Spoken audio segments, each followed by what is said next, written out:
Hey guys, today in Minecraft, I'm finally going to be building a castle, which is something that I've wanted to do for a while in this world. And while I do that, I've got one whole hour of some of the scariest Reddit stories that I could find. Anyways, I found some really good ones, so let's go ahead and get right into it. The first story today is from r/nosleep from user Mosquito. An old woman I knew visited me yesterday. When I saw her face, chills ran down my spine. I'm probably one of the oldest Reddit users around. I enjoy reading stories on here, and after everything that's happened to me, I think it's finally time to share one of my own. I'm 72 years old now, and most of my life has been unusual. Whenever I've told people about the things I've experienced, they've either laughed or assumed old age had finally caught up with me. Maybe you'll think the same. At this point, I don't really care. This is what happened. Before I tell you about yesterday, I need to take you back nearly 50 years. I was 26 years old and happily married to my wife Alice. She was 22 back then. After her grandmother passed away, Alice inherited her house in a small town several hours away from where we'd been living. They hadn't been particularly close, but the house had been left to her regardless. 6 months after her grandmother's death, we packed our belongings and moved in. It was a beautiful old house with a large backyard.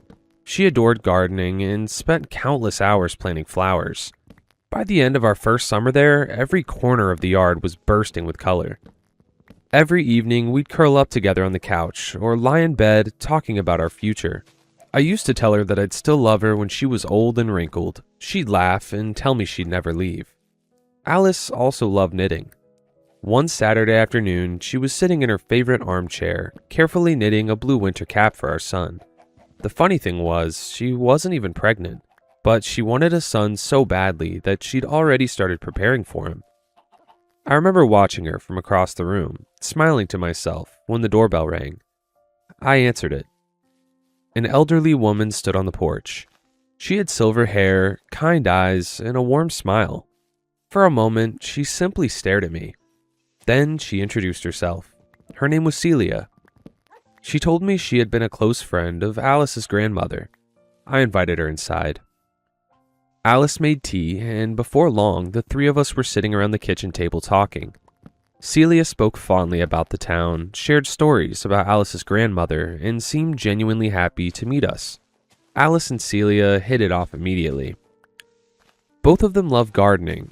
Celia spent nearly half an hour describing the flowers growing around her purple house, while Alice listened with complete fascination. To be honest, I was bored out of my mind. Still, it was nice seeing Alice so happy. When Celia left, she promised to visit again, and she did. A few days later, she came back carrying a homemade cake. Then she visited again the following week, then again and again. At first, we thought she was simply lonely. She lived by herself after all, but as the weeks passed, her visits became more frequent. Occasionally, she'd show up when we'd just gotten home from work, exhausted and wanting nothing more than a quiet evening alone. We never said anything. Neither of us wanted to hurt her feelings. Looking back now, I wish we had, because eventually things started to feel wrong. The first moment that truly unsettled me happened during one of Celia's visits. I don't even remember what she and Alice were talking about. I only remember the way they suddenly turned toward me at exactly the same moment and smiled. The smiles were identical. Not similar. Identical. The same tilt of the head. The same expression. I told myself I was imagining things, but for some reason, I couldn't stop thinking about it. A few days later, Alice and I went into town to buy groceries. While we were picking out vegetables, we started chatting with one of the employees. The conversation eventually turned to local residents. Naturally, Celia's name came up. The woman immediately recognized it. "Oh, Celia?" she said. "She's lucky to be alive." When we asked what she meant, she told us that several months earlier, Celia had suffered a stroke right there in the middle of the store. According to her, everyone thought she was dead. Then, suddenly, she opened her eyes. It was a miracle, the woman said. Alice mentioned that Celia had been friends with her grandmother. The employee frowned. "Really? That's what she told us." The woman shook her head. "That's strange. I've lived here my whole life. I don't remember them ever spending time together. The comment bothered me more than I cared to admit. When we returned home that afternoon, things became even stranger. The front door was standing open. My stomach dropped immediately. I've always scared easily. Alice, on the other end, has never been afraid of much. She stepped onto the porch and shouted, "Who's in there?" No answer. Then, after a few seconds, someone emerged from the hallway. It was Celia. For some reason, seeing her standing inside our house didn't make me feel relieved. It made me feel worse. She smiled awkwardly and explained that she'd brought us a cake. The door had apparently been unlocked, so she let herself in. Alice and I always locked the door. Always. Still, mistakes happen. That's what we told ourselves. At the time, we accepted her explanation. 5 days later, something even more unsettling happened. It was late at night, and Alice and I were getting ready for bed. I was walking past the window when I glanced outside, and I saw someone standing behind the tree. I screamed before I even had time to think. My heart started pounding so hard I could hear it in my ears. I told Alice we should turn off the lights and pretend we hadn't seen anything at all, like if we stayed still enough, whatever it was outside might simply disappear. But Alice didn't listen. She went outside. Yeah, I got a feeling we're about to see a perfect example of natural selection. Because if I see a silhouette behind a tree outside my house, I'm not gonna go, ask it how its day's going. Anyways, let's continue. She checked the yard, came back, and said there was no one there. We concluded it must have been a woman. There had been a shape, a silhouette that looked like a dress. It was hard to see clearly from the window, but there was definitely someone there, watching. 2 days later, on a rainy night, I saw someone again. I'd left my jacket outside earlier that day, and when the rain started, I went to grab it before it got soaked. As I was walking back inside, I saw her, Celia. This time I wasn't scared. I was just irritated, and something in me was certain she had been the one behind the tree that night. I don't know how I knew, but I did. Alice invited her in like nothing had happened. She made tea as usual. I stayed quiet most of the time, letting Alice do the talking. Celia explained that her memory had been getting worse lately, that sometimes she got confused and thought places were hers when they weren't. It sounded reasonable, but I couldn't shake the feeling that she needed to stop coming to our house. On October 23rd, a tragedy happened. I'll never forget that day for as long as I live.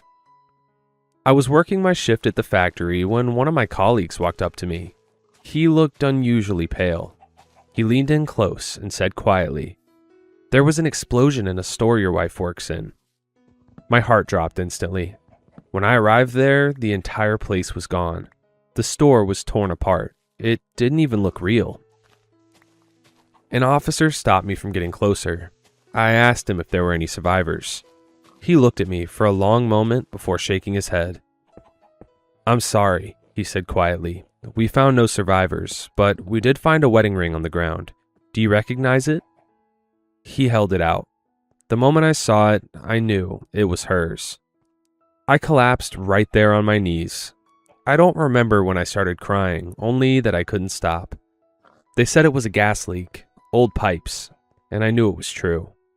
I had seen the condition of that place before. I had known it wasn't safe, and yet I've let Alice work there. The thought destroyed me more than anything else. For days, I didn't speak to anyone, and then one day, Celia started coming back. At first, I tried to push her away. I didn't want anyone there. I didn't want comfort. I didn't want anything. But she kept showing up.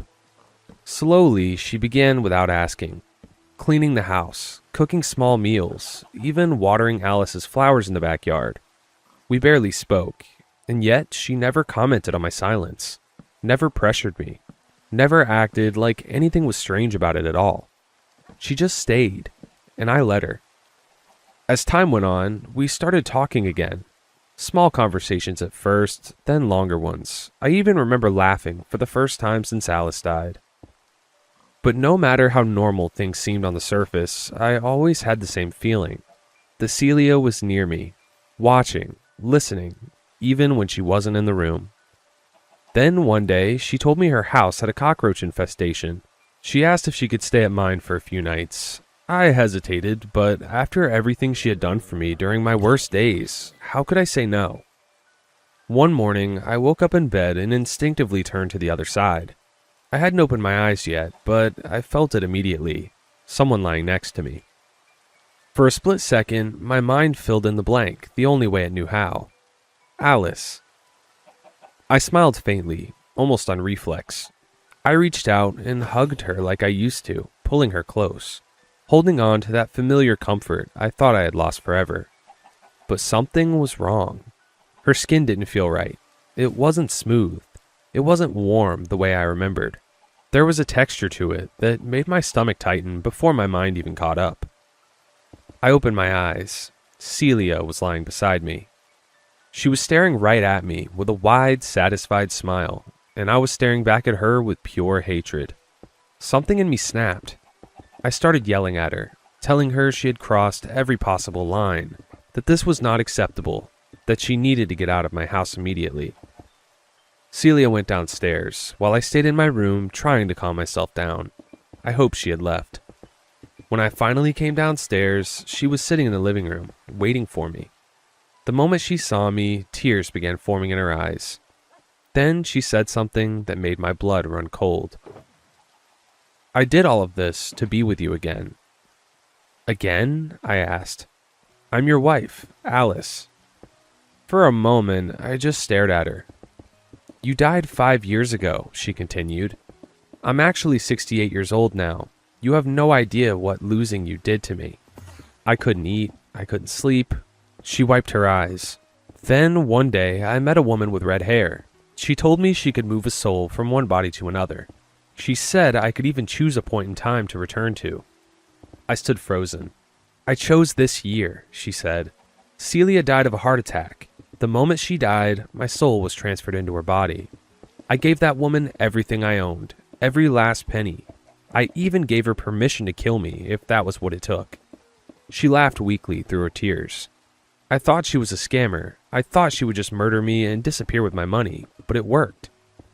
My life meant nothing without you, she whispered, so I took the chance. I shook my head. How do I know you're Alice? Because I know your secret. A knot formed in my stomach. When you were a little boy, you and your brother were playing in a barn. You found a box of matches. You started a fire by accident. Your brother died in that fire. I desperately searched for another explanation, but deep down, I already knew. I had never told this story to anyone else. This is insane, I said. You really thought this was going to work? You're crazy.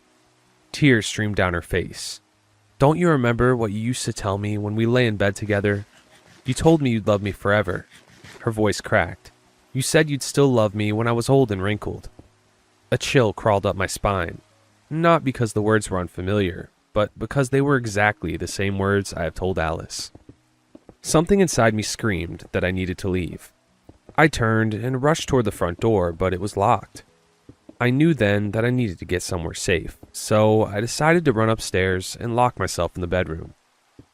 As I backed toward the stairs, I glanced over my shoulder one last time. That's when I saw Celia holding a knife. Did you kill Alice? I asked. Tears were already filling my eyes. My voice trembled so badly I barely recognized it as my own. For a moment, she just stared at me. Then she shook her head. I couldn't do it. I didn't know what that meant. She took a step toward me, then another. I turned and ran. My feet pounded against the stairs as I raced upward. Behind me, I heard her following. Then I heard her falling down the stairs. I stopped and turned around. Celia was lying at the bottom of the staircase. She wasn't moving. For several seconds, I could only stare.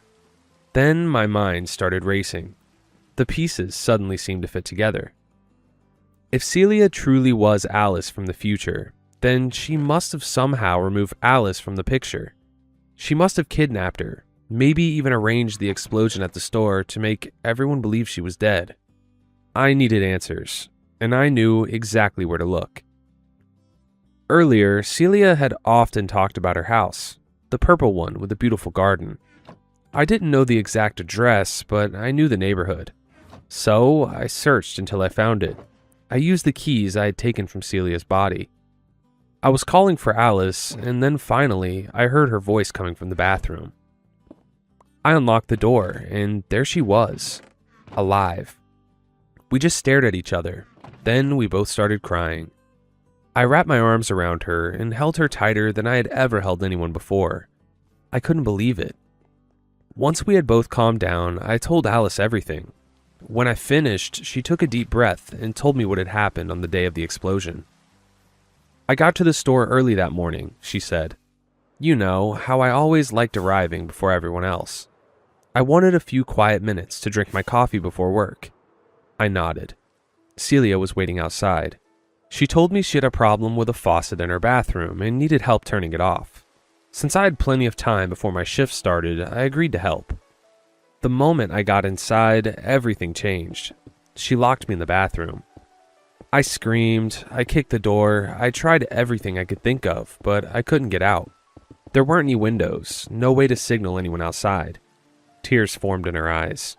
We sat together for hours, talking, crying, filling in the gaps left by all those lost days. I should have felt complete. I should have felt like my nightmare was finally over, but I didn't. No matter how much I loved Alice, there was one thought I couldn't escape. The woman who had done those things, who had kidnapped her, who had manipulated me, watched me, lied to me, and nearly killed me, was Alice. Maybe not this Alice, but she was still a version of her.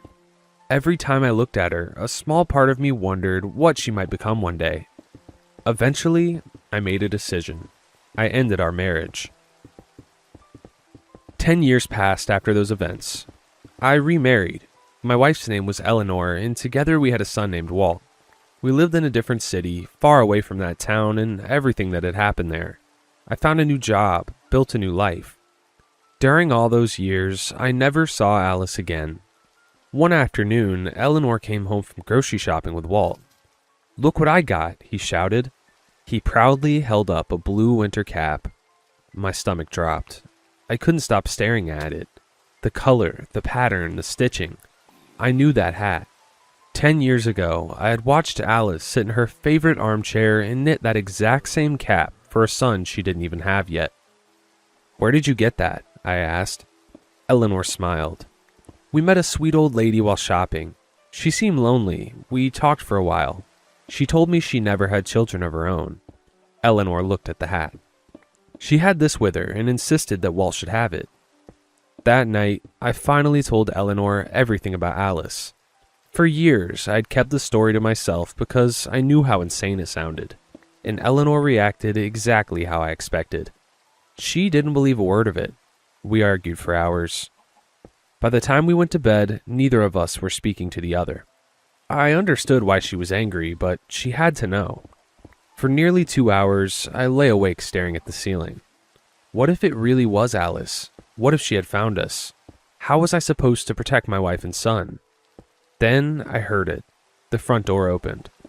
I immediately woke Eleanor. "Someone's in the house."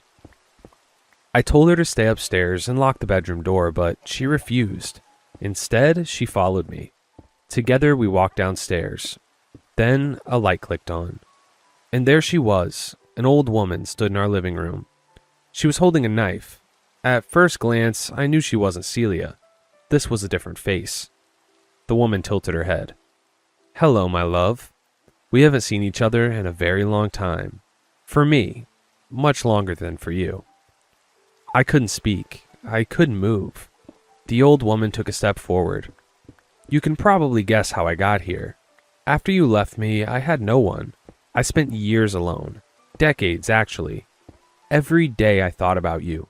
I thought about revenge many times. Then I turned 68. One day, I met the red-haired woman. I gave her my soul and decided it was time for my revenge." Her grip tightened around the knife. "Now you will suffer exactly as I did." When she finished speaking, we heard Walt crying at the top of the stairs. Neither of us had even noticed he had left his bedroom. He stood there frozen, staring at Alice, at the knife in her hand, and listening to everything she had just confessed. Then Alice started walking towards us. We turned and ran for the stairs. That's when it happened again, like deja vu. I heard our footsteps pounding the steps, Alice behind us, and then I heard her falling down the stairs. Just like last time, it ended the same way. After everything went quiet, Eleanor and I sat together for a long time, trying to understand what to do about Alice. Somewhere out there, in the correct version of our timeline, she still existed. What if she came back again? Eleanor wanted to make sure she never could. She said the only safe option was to remove her entirely, but I couldn't accept that. If we did that, we wouldn't be any different from her. So I suggested something else. We would go to her, not to confront her, but to help her. Over the years, we kept in contact with Alice. She became a part of our lives in a way none of us had expected. We helped her through what she was going through, and somehow she helped us too. And eventually, we became friends. Then, when we grew old, Alice moved away and we eventually lost contact. That brings me to yesterday. I'm 72 now. Eleanor passed away a year ago, and I live alone in the same house we once shared. It was an ordinary morning. I made coffee, sat down, and watched TV. Then the doorbell rang. I was surprised because I don't really get visitors anymore. When I opened the door, I saw her. Alice. She was 68 now, but this time she was fully herself. For a moment, I didn't know what I felt. Happiness, fear. Everything we had lived through came back at once. The stares, the knife, the screaming. The impossible version of her that should have never existed. But I let her in anyway. I offered her coffee.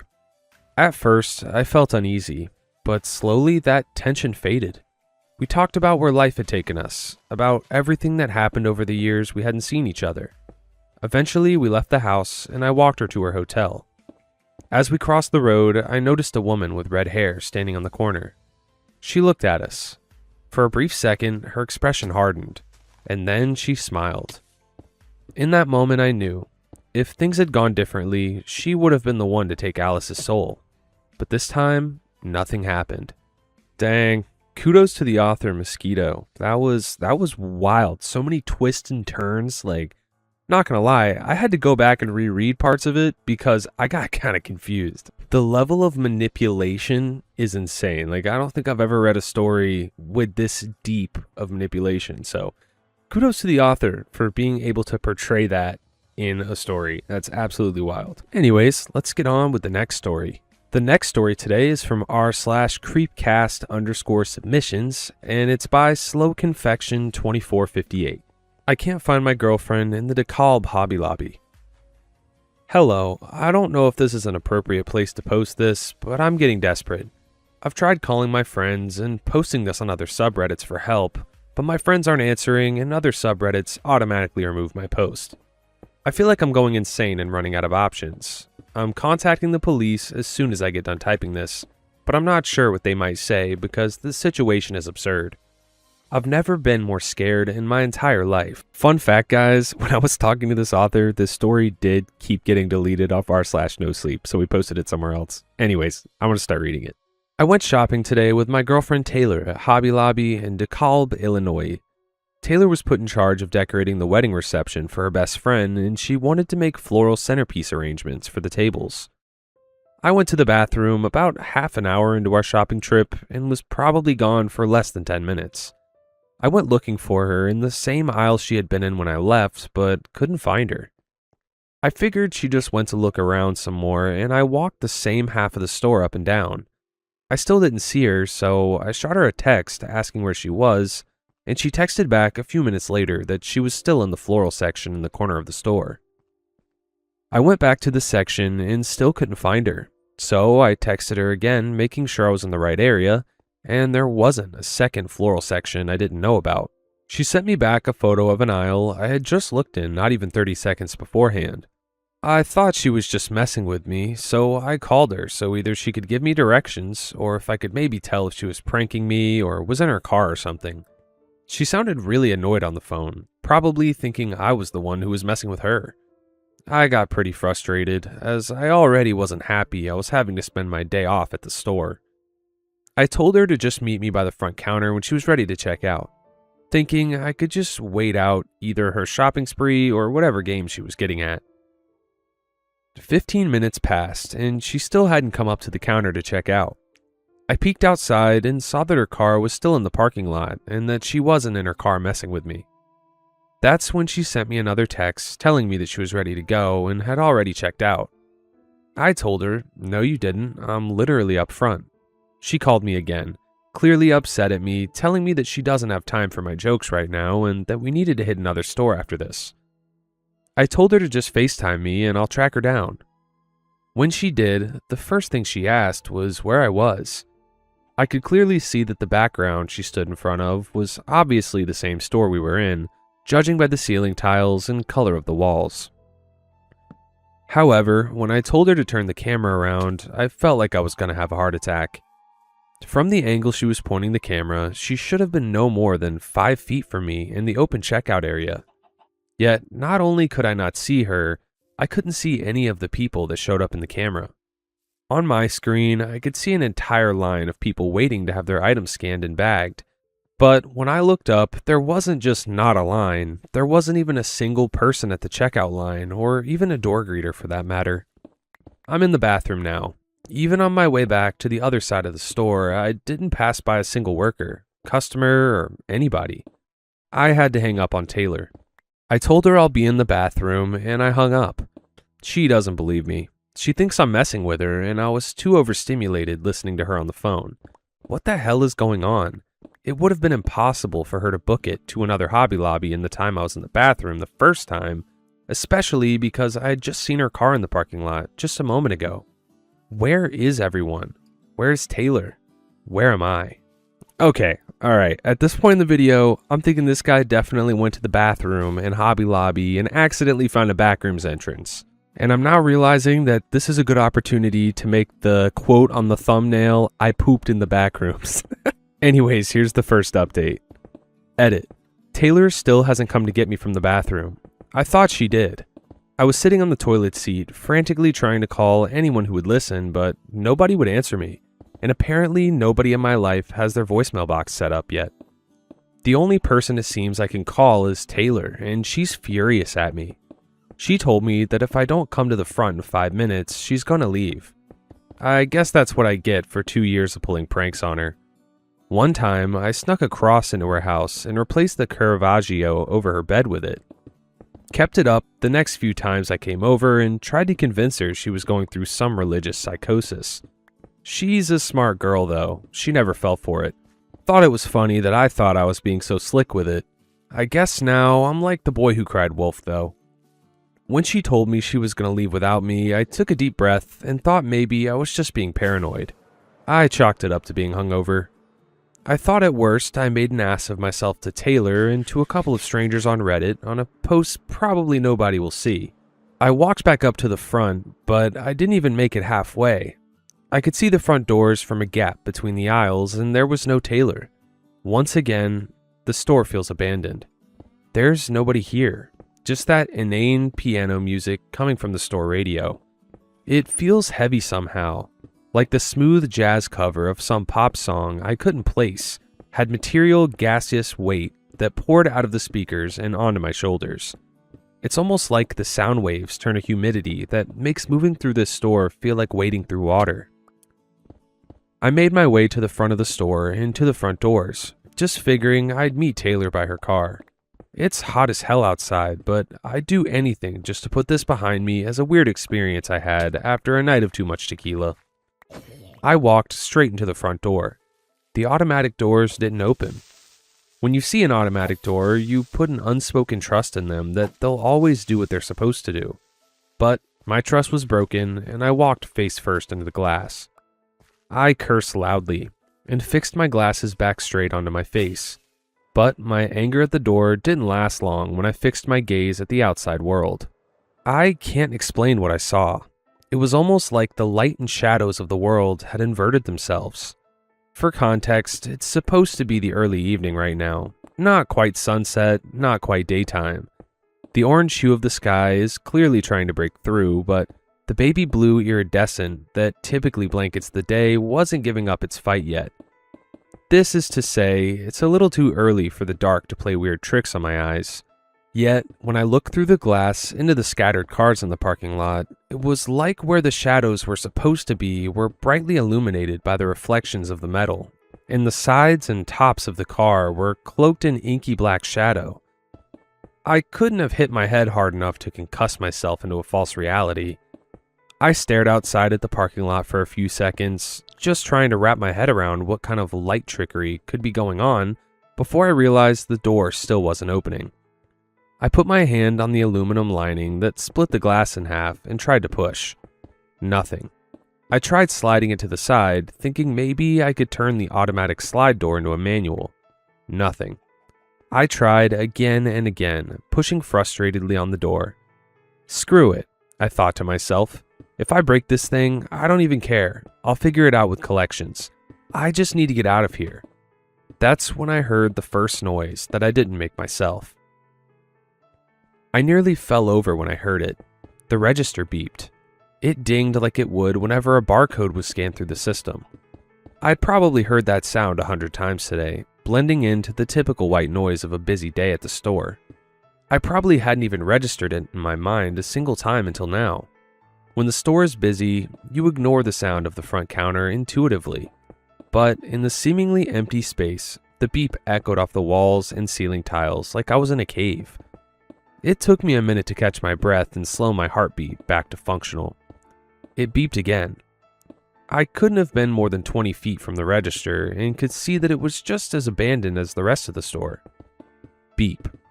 It wasn't just beeping. I could see from a distance the arm extension that informs the customer of the price of the item was lighting up with each occurrence of the sound.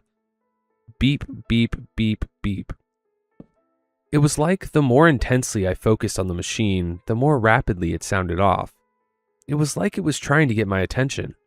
I approached slowly, sliding my hand on the pocket of my jeans and tightening my fingers around my metal-cased iPhone in case I needed some kind of makeshift weapon. Beep, beep, beep. I walked up to the register and looked at the screen. Beep. Nathan. Beep. Where are you? You need to smash your phone. Now. That's not me. Stop talking to her. Smash your freaking phone, Nathan. Now. Now. Now. Now. I'm in the bathroom now. I don't know if I've ever ran so fast in my life. The beeping was getting faster and louder, and I don't know what's going on. Taylor won't stop calling me. The slow melodic drone of that god-awful radio is being drowned out by the pounding on the bathroom door. Somebody please help me. Edit 2. I jolted awake from my half-awake malaise. I've been in this bathroom for almost 4 hours, or something like that. The banging stopped, thank God. I didn't know how much I could take. As suddenly as it had started, I was more nervous when it silenced. I never heard anything suggesting someone or something had approached the door, and I never heard anyone or anything move away from the door after the knocking ceased. I should have heard something, considering I can still hear the constant, frantic beeping from the register at the front of the store. It hasn't stopped. It's followed the same constant pattern of beeps and dings since I witnessed it, talking to me. The store has to be the size of a football field, and I can still hear the digital echoes even from behind the closed bathroom door. Not to mention, my phone has been constantly buzzing from inside my pocket. I would do anything to see Taylor again right now, but I would also do just as much to stop her name from flashing on my phone. Her contact photo is a photo of us from our trip to Galveston last year. I'm holding her up on my back as she gives a peace sign to her sister holding the camera. I wish I wasn't sick of seeing this image. She looks beautiful in it. Like I said, I was almost able to take a nap. I thought maybe if I could just fall asleep, maybe everything would be back to normal. Maybe this was all a bizarre nightmare. I prayed that maybe Alex or one of the guys put something in my drink as a joke and I'm tripping balls right now. I was so close to tuning out all the noise and slipping unconscious before a new sound joined the overstimulating cacophony of noises surrounding me. Nathaniel Sutton to customer service, please. Nathaniel Sutton to customer service, please. Thank you. The intercom belted over the piano tune, uttering my name and ordering me back to the front of the store. The voice. I guess I shouldn't be shocked by anything anymore. I'm in a reality that is so beyond normal at this point, I don't know what more could register as surprising. It was my voice. My heart sank into my stomach. It's the first interaction, if you could call it that, with the world as I knew it in hours. I thought maybe I had entered a weird, half-asleep dream state and imagined it somehow. I stared at the ceiling in a rigor stillness, waiting for any kind of sign that I hadn't imagined whatever had just happened. Nathaniel Sutton to customer service, please. Nathaniel Sutton to customer service. Thank you. The PA system spoke to me again, but much slower than the last time. I can only compare it to the sarcastic, exaggerated tone you would speak to someone who hits you with yet another clueless "what?" as you tell them a story. It was like it was mocking me for shutting myself in the restroom, as if the idea of being in fear was humorous to my disembodied vocal clone. I had to do something. If nothing else, I just couldn't handle another constant repeating sound in my ears. The beeping and my phone vibrating were driving me insane. I unlatched the stall door and poked my head outside to reassure myself that whatever was pounding on the door didn't silently sneak its way into the bathroom without me noticing. Nothing. I approached the door to the bathroom and inhaled slowly. My heart pounded so hard, I thought it would crack my ribs and escape from my mouth. Before I could talk myself out of it, I yanked the handle open. I wish I just stayed put. For the first time in hours, I finally saw another human being. I didn't just see one, though. There were dozens. For context, the bathroom at this particular store was down a hallway and situated near a break room in what I assume was the stock room. Of all the times I've been to this store, I've only crossed paths with someone a handful of times. Either a worker on their way to their lunch break or someone leaving the restroom, something like that. This time, however, there must have been at least 30 people, all walking in a flowing conglomerate of bodies, walking every which direction. They chattered mindlessly, not even to anyone in particular. Some wore the traditional work attire of the store employees, blue vest and khaki pants, and some wore just regular everyday outfits. Some had carts, some didn't. I've never seen anything like it. It was like I had traveled back in time to the peak of Black Friday chaos shopping. As soon as I opened the door, the noise from the mass of people hit me like a strong wind. Despite this, it did practically nothing to drown out the beeping of the cash register and my phone vibrating in my pocket, and the migraine-inducing symphony gained a hellish new instrument.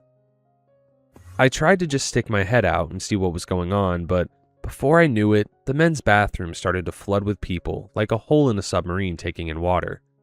I must have been shoved out of the way by 10 different people as they spewed into the restroom. I couldn't even catch my bearings enough to speak up as I was swept out of the doorway anti the rushing rapids of humanity. As I made my way out of the small hallway leading to the bathroom and back into the store, a sense of dread washed over me. There had to be thousands of people in this Hobby Lobby. I couldn't believe my eyes. Last time I looked out into the aisles of this wicked place, there wasn't a single person here, and now it was packed. Comparing the store floors to sardine packs would be an understatement. It was like half of DeKalb decided today was the day to save 40% on scented candles, and they would stop at nothing to squeeze themselves in here. I had no choice but to try and wade my way through the bog of people and make it back to the front. The sounds alone were becoming unbearable. Hundreds of shopping carts squeaking and rolling around with their baskets crashing into objects and bodies around them. The jibber-jabber of shoppers echoing and converging on the high walls and ceiling. The drum line of constant footsteps. It was deafening. It was almost impossible to make out anything that people were saying. I could only catch the occasional word or phrase from passerby. It's that time of the year for crafts. I hope I get a receipt. There are too many candles in here. I think I'll buy something today and tomorrow too. Maybe I should decorate my lawn. Nothing made any sense. It was like aliens who had a general idea of what a store was feeding these people a script on what to say. On top of that, I was constantly being jostled around uncomfortably the entire time. Shopping carts careened into my sides and ankles and nearly knocked me over. I felt elbows and shoulders bumping into me with nary a concern to look my way. It's like I was invisible to the mob. It's like everybody else was invisible to each other. It took me an hour to make it to the front of the store. I can't explain it. I don't know if it was the swell of people crowding the walkways, but the store felt like it was bigger than the last time I stepped out of the bathroom. For half of my journey, I couldn't see the wall on the other side of the store, when before I could. When I finished my agonizing trek to the front registers, I noticed that the checkout counter was still empty. Well, empty in the normal sense. An uncountable amount of people still walked around and against the counter, but nobody was seemingly working the line to scan and bag people's items. It resembled more of a mosh pit at a well-dressed music festival than a store. I had to reach over the desk and grab my arm around the bagging area to hold tight to prevent myself from being unceremoniously swept back into the sea of people. "What the hell do you want? Who are you?" I yelled as I held onto the counter like it was a life raft. I felt ridiculous yelling at a cash register, but I was so desperate for the noise to stop. I wanted everyone to shut up. I wanted the register to stop beeping and flashing the word "now" at me. I wanted Taylor to stop calling me. Beep. All at once, silence hit me like a bullet. It felt so eerily quiet that I thought I had been shot through the head and died. I closed my eyes tight, clenching my teeth. It got so quiet instantaneously, everyone had stopped talking and every cart paused all at once. When I opened my eyes, I was no closer to peace. Every single individual that crowded this place had stopped mindlessly chattering and walking and was now staring right at me. I can only compare it to how the New Year's Eve ball must feel as it drops at midnight in Times Square. Only in my case, nobody was smiling. It didn't look like they were staring at me. They all looked so blank and expressionless, like they just happened to look in my direction and I just happened to be there. The register beeped again, and I forced myself to peel my eyes away from the 10,000 eyes looking in my direction to the screen above the register. Beep. "Oh, hun." Beep. "I think I found you." I froze. I held my breath in a paralyzed stillness. I jerked my head in every direction, waiting for something to possibly jump out at me, or kill me, or whatever else could possibly break the agonizing silence. I didn't stay still for long. "Nathan," I heard just above me. It wasn't coming from the PA system this time. That much was obvious. It sounded too human and real to be another voice from the intercom, but not human enough for me to place it. I snatched my head up to my left. It was Taylor, but it wasn't my Taylor. I was wrong in my judgment, thinking it was coming from the ceiling. Taylor, or whatever this thing was that was imitating Taylor, floated in perpetual suspension 15 feet off the ground. It was like she was walking upside down. Her long, strawberry blonde hair hanging down as her legs and arms imitated a modest walk. She didn't move an inch, however, just maintained a perfectly still walk in midair. Her voice was like a toothpick in my ear, an abominable combination of screaming, talking, and whispering all at once in a purely emotionless and matter-of-fact blend. "Nathaniel, I miss you. Nathaniel, I miss you. Nathaniel, I miss you." Over and over this thing repeated that it missed me, and it just wouldn't stop. I fell backwards, half trying to cover my ears and half trying to bolt as quick as I could. I scrambled and kicked my feet up as hard as I could move them, almost slipping back down as I tried to run. I was still surrounded by the blank-faced shoppers, but I was running on pure adrenaline. I used my head and shoulders as a battering ram, trying to wedge my way through the masses as the sound of whatever was imitating my girlfriend pierced my ears. The people wouldn't budge on their own. It wasn't like they were statues. They moved and reacted like people, but it's like they were mindlessly determined to stand and stare at me like their lives depended on it. I let out a primal, instinctual scream as I forced myself to keep pushing through a jungle of arms and torsos. It took all the strength I had to make any progress at all. I could hardly see, and I was starting to lose another sensory signal as the sound of Taylor's voice had started to sound blurred, like I'd put my head underwater. My ears were bleeding. They had to be. In the moment, I was too high-strung to notice, but the warm dripping sensation down my earlobe still registered. I pushed and pushed with all my might until I felt my head crash into one of the windows that stood beside the entrance doors. It hurt, but the adrenaline coursing through me dictated that I ignore the pain and stay focused on trying to escape. I was smushed stiffly between a dozen of shoppers, trying to press my way against the glass to at least have some kind of connection with the walls of the building. I had to try and break the glass, but my arms were too cramped to lift them up enough to use my fist to smash my way out. I quickly glanced up and over my shoulder now that my hearing loss had rendered me unable to establish where Taylor was in proximity to me. To my horror, she was continuing the weird walk cycle she was stuck in, but she was getting closer. She wasn't walking on the ceiling per se. For once, she was a foot below the tile at least. And secondly, the steps I saw her take didn't match the distance she covered. It was like a weird glitch in an old video game. I screamed again and tried to shove myself even harder against the glass, hoping maybe I could pop the window right out of its frame, to no avail. "Nathan, I miss you. Nathan, I miss you." Even though her piercing vocal expulsion had shattered my eardrums, I could still hear her getting closer and her voice getting louder. I was getting desperate. I pushed harder and harder and harder, but the window wasn't budging.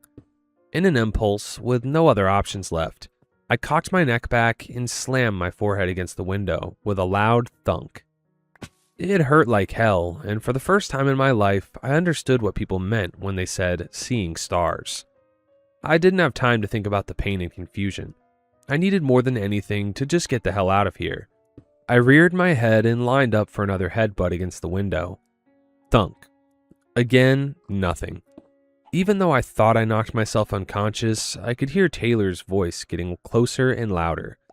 I could barely stand. I'd probably have fallen down if the sea of shoppers weren't keeping me pressed against the window. With the last of my strength, I tried one more time to rear my head, and with all of my might, I crashed it into the glass. My hearing reestablished itself like a soul re-entering a dead body. All at once, I heard clear as day the sound of the glass shattering, quickly followed by the store alarm. I fell forward onto the sidewalk outside and stumbled before I hit the ground. Shattered glass cut into my hands and knees and back as I fell and settled onto the ground. My head pounded as I struggled to regain full consciousness. I groaned in agony, unable to push myself back up. I couldn't risk getting more glass stuck inside me, and I could hardly move my arms anyway. The alarm rang in my ears as I lay on the concrete. Taylor's voice joined with it, but this was noticeably different than whatever entity had just met me in the store. It had more emotion, more humanity in it, screaming my name in a more familiar voice. Footsteps and distinctive chatter soon followed, getting closer and closer before I started to be subsumed by the pain. I could feel my clothes start to well on my arms and legs, blood pouring out of my body from the shards of glass. It seemed my forehead got cut in the process as well, feeling small drips splashing on my nose and chin. My head felt like there was some kind of creature trying to escape out of my brain and through my skull. The pain and dizziness combined into an overwhelming force that consumed my entire consciousness. Out of everything that happened, the pain may have been the loudest experience I've had today. It's been 2 days since I lost my girlfriend in the DeKalb Hobby Lobby. At least, I think it was. That's what the call ended on my phone suggests, at least. I'm still not sure. All I know is that the doctors told me I had some kind of mental breakdown. I'm not sure how long I've been in this hospital bed, hooked up to God knows what and covered in bandages. I started writing this update shortly after I talked to the police. The officer was nice enough, I guess, at least nice enough to give me an update on, well, what everyone else saw. He said that Taylor told him that I'd gone into some kind of trance in the checkout line at Hobby Lobby before I started to sprint into the window like a lunatic. His words, not mine. Apparently the doctors don't know what happened, floating ideas from brain hemorrhage to a stress-induced mental breakdown. I guess they're waiting to see where this goes before deciding how responsible I am for the damage to the window. I saw Taylor for a little while. She came with her mom, but she didn't stick around long. Apparently I really freaked her out with the whole crashing through a window thing. She didn't provide much more detail than the officers were able to relay to me. In fact, she didn't say much of anything. She asked if I was okay and told me she loved me and would be here for me, but I don't know. I could tell by the look in her eyes that something changed in her perception of me. She wouldn't take her eyes off me in the same way you'd keep your eyes on a rattlesnake in the grass as you try and walk around it. Her mom just looked comatose. I don't know if we exchanged a word while she was here other than greetings and partings. I don't know if it's whatever painkiller they're pumping me with, but I'm numb to it all. The panic and confusion is past tense now. Everybody is assuming I'm either sick or crazy, and I don't know if trying to relay my experience, the experience that I know happened to me without a shadow of a doubt, would help any. If I seem indifferent to my situation, I'm trying not to be, but like I said, whatever is in this IV in my arm has to be some kind of sedative. I guess the doctors don't want me having another freak out. I think I'm going to wear off soon though, judging by the empty IV bag on the hook. I feel like that should be replaced by now, but I haven't seen any of the doctors in a while. Actually, come to think about it, ever since Taylor and her mom left the room, I haven't seen anyone in a while. The only activity in my room in the past hour or so was Taylor calling me a little while ago. She asked me what room I was in.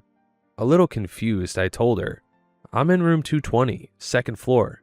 She whispered back to me, "Babe, are you sure it's 220? I was just in there, and the room is empty."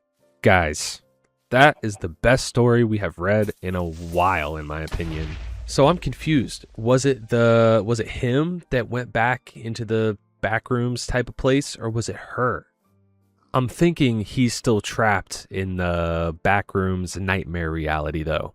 But geez, huge props to Slow Confection 2458. That was wild. Anyways, let me know if you guys are going to have nightmares about that one in the comments down below. And I've got one more story to read you today. Let's go ahead and get into it. It's from r/nosleep from user thehawk4453. I had the words. I always have the words. My therapist wants me to write it down. She's been patient about it, more patient than I deserve, but last week she said that sometimes the story needs somewhere to live outside of you, and that maybe I should find it a place.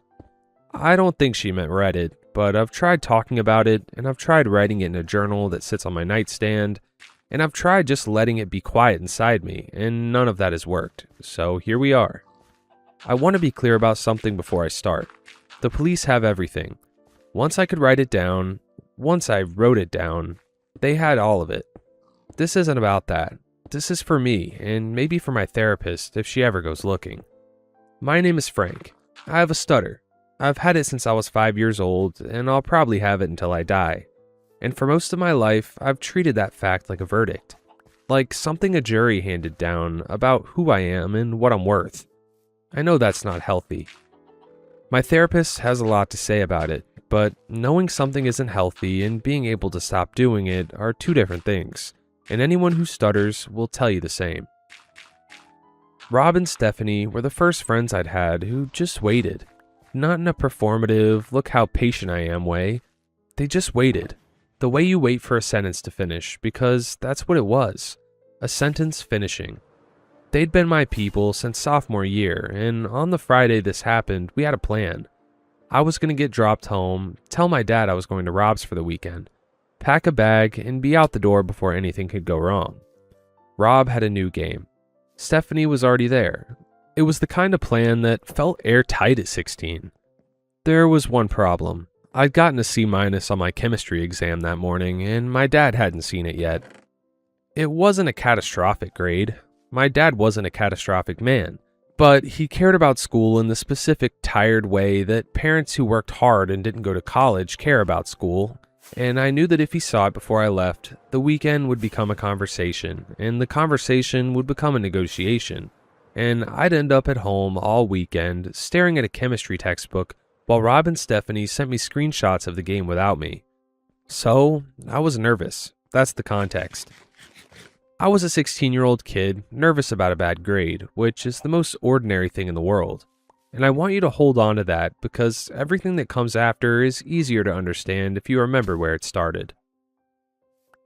Rob pressed something into my palm before I left their house. Small, white. Cyclobenzaprine, he said, like he'd practiced the word. My mom's, for her back. It just takes the edge off, Frank. You'll stop clenching. Stephanie was leaning against the doorframe with her arms crossed, watching me look at it. You've been wound up since third period, he said. Just take it. It's not a big deal. I looked at the pill for a moment. Then I put it on my tongue, picked up my bag, and at the door turned back. I'll see you guys tomorrow, I said. Rob pointed at me.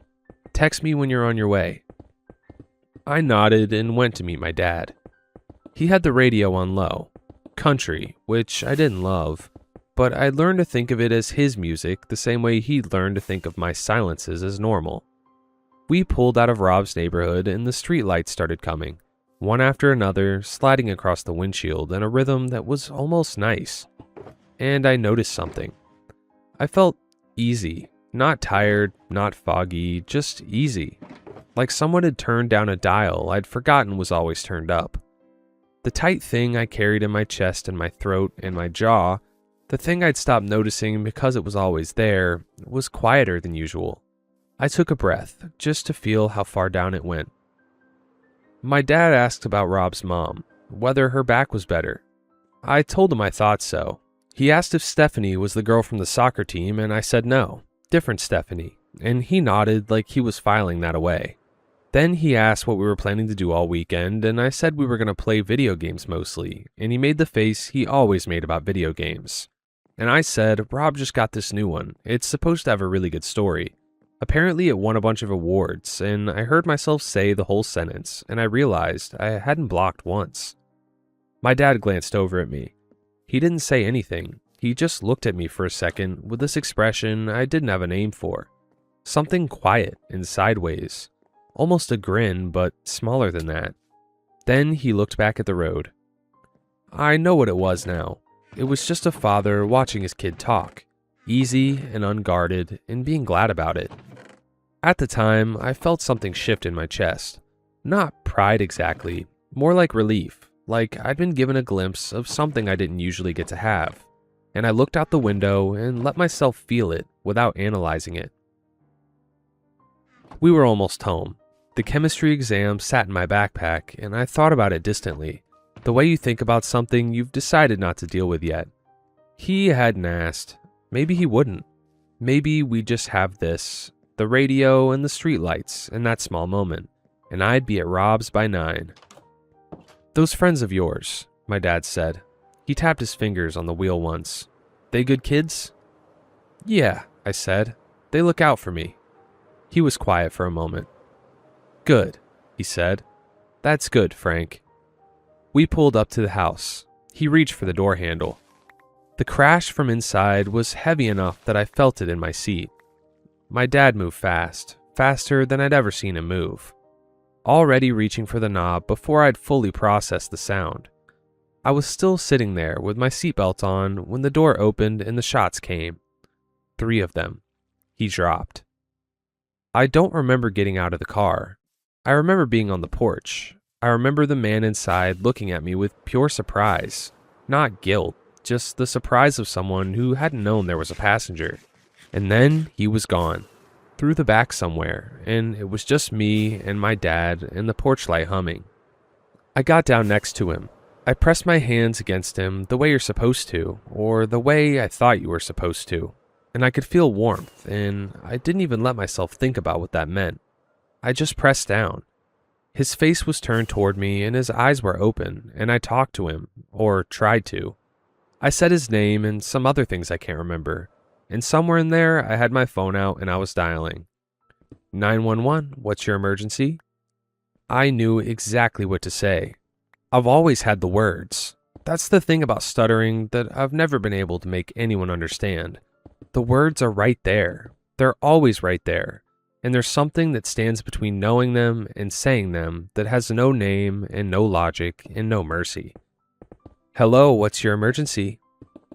I could feel my neck straining, the tendons pulling taut under my jaw, my chest locking up, every muscle involved in speech tightening around nothing while my hands kept pressing down, kept pressing, my arms shaking from holding the position.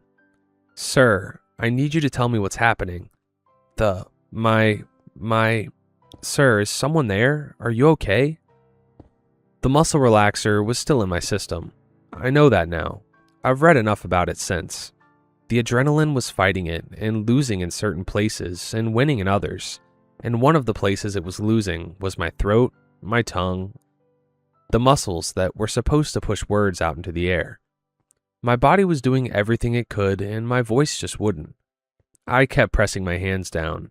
I kept trying. A neighbor called it in. Sirens came about 4 minutes later, and I was still on the porch, phone to my ear, hands where they were, still trying. Long past the point where I knew help was coming. I don't entirely know why. Maybe because stopping felt like admitting something I wasn't ready to admit. Maybe because trying was the only thing left I could do for him, and I wasn't ready to stop doing it. They found us like that. I've been in therapy for 3 months. I've read about stuttering under stress, about muscle relaxers and adrenaline, about how none of what happened was my fault. My therapist's words, attributable to no failure on my part. I understand the argument. I can follow the logic. But I keep coming back to that car ride, how easy it felt. My dad's face when I finished that sentence without blocking. That small sideways thing that wasn't quite a smile. And I think about how I was sitting there in the warmth of it, quietly relieved about a chemistry exam, thinking maybe the weekend was going to be okay. He was going to find out about the grade eventually, I know that. We would have argued about it, or not argued, and either way, we would have gotten past it. There was time for all of that. There was supposed to be time. Dang, that's scary in a way that it's just really sad. So I guess because the OP was stuttering, they didn't get the message across in time that, their dad had been shot. But it also sounds like that would have been the outcome either way. Anyways, that's all the scary Reddit stories and Minecraft I have for you today. Huge shout out to my channel members. Thank you so much for your continued support on the channel. If you guys do want to further support the channel, that link is in the description. However, it is not at all required. And with all that said, I will see you guys tomorrow. Thanks for watching. Peace. Thanks for watching. Peace. Thanks for watching. Peace. Thanks for watching. Peace. Thanks for watching. Peace. Thanks for watching. Peace. Thanks for watching.